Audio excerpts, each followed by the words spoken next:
Hello everyone and welcome to my channel. In this video I'm going to show you how I made this Titans ornament with my Cricut for my husband who is a huge Titans fan. I also have SVGs of all the team logos that will be available for you so you can make your own team ornament. I would consider this project as an intermediate project because some things I don't go into depth on, but if you have any questions or need me to explain something, just drop a comment below and I will explain as best as I can. So let's get started. I've uploaded my file into Design Space and now I'm increasing the size of the image. Now I'm going to go into my shapes and select a circle. This circle will be used to create the hole in the ornament.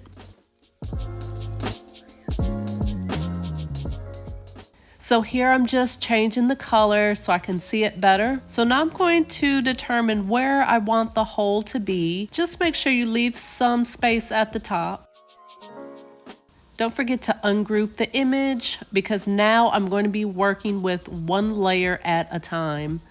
I'm going to select the circle and the bottom layer and I'm going to select slice.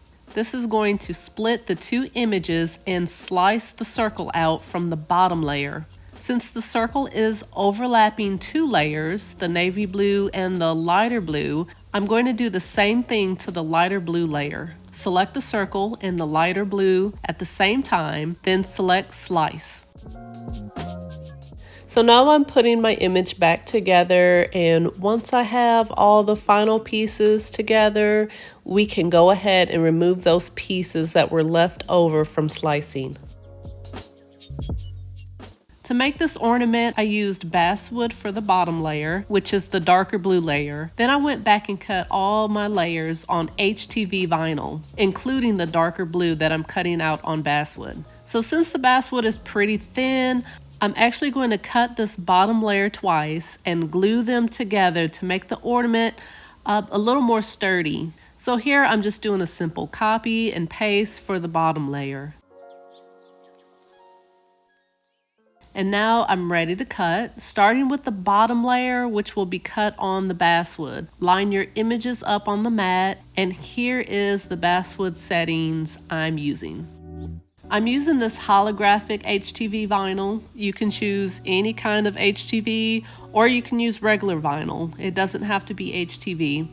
I always find HTV a little easier to use. Here's the basswood I'm using on the strong grip mat. I'm going to place it right in the center and I'm going to really make sure it's stuck on there. To secure it even more, I'm using some packing tape on all four edges to hold it down and keep it in place while it's cutting.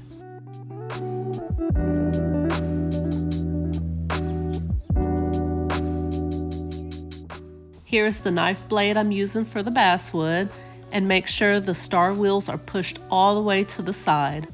While this is cutting, I like to stay close and keep an eye on it just to make sure it's cutting properly.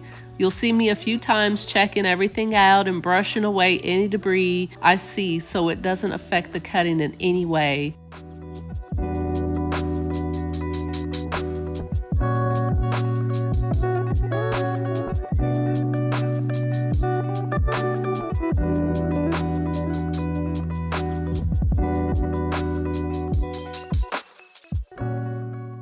It is possible that your Cricut doesn't need the entire 14 cuts. Check your wood to see if any piece is coming off the mat. You can see this piece is completely cut through, so I think it's safe to assume that everything else is cut through. I'm going to let this finish that 10th cut, and I'm going to stop the cut by hitting the pause button, then unloading my mat.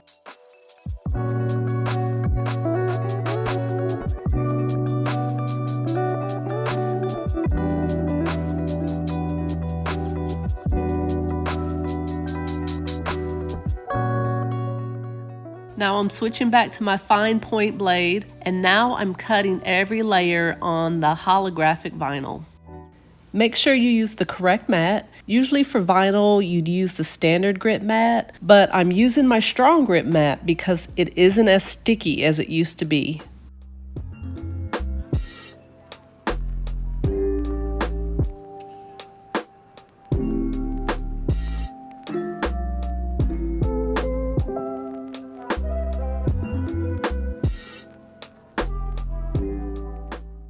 I'm going to glue the two pieces of basswood together by using some wood glue and using some clips to hold both pieces together. After about 2 to 3 hours, it seemed dry. You can wait longer if you want, but I'm gonna go ahead and paint it a navy blue color on the front and back. Although I'm using HTV, I still don't want the color of the wood to show anywhere. Once it's dry, I'm gonna apply my HTV vinyl. I'm using my mini press on the lowest setting, and I'm going to apply heat in sections for about 5 seconds at a time. Since we are dealing with layers of vinyl, you want to avoid overheating this bottom layer.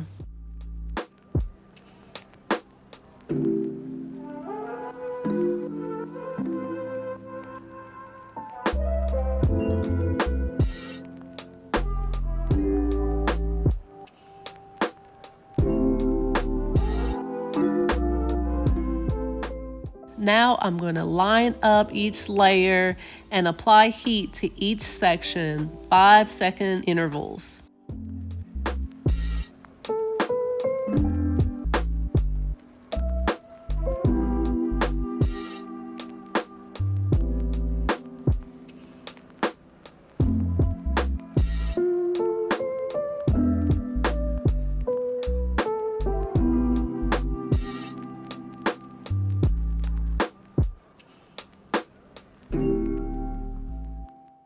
As you can see, the carrier sheet from the white vinyl wasn't large enough to cover the other layers, so you want to cover the entire thing with parchment paper to protect your other layers.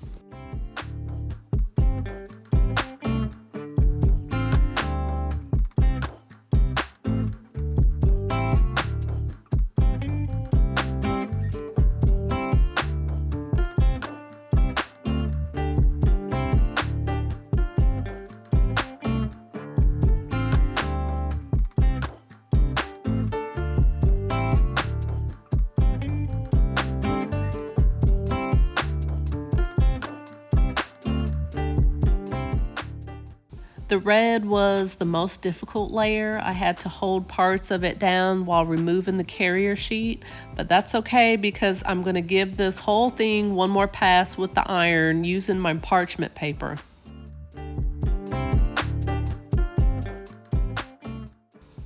Now I'm just slowly pressing my iron back and forth just to smooth those layers out if there are any bubbles.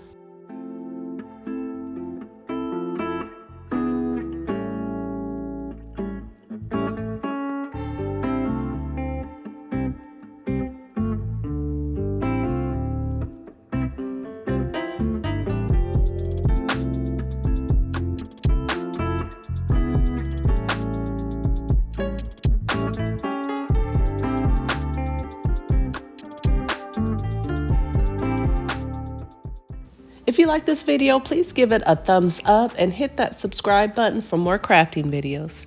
Thank you so much for watching.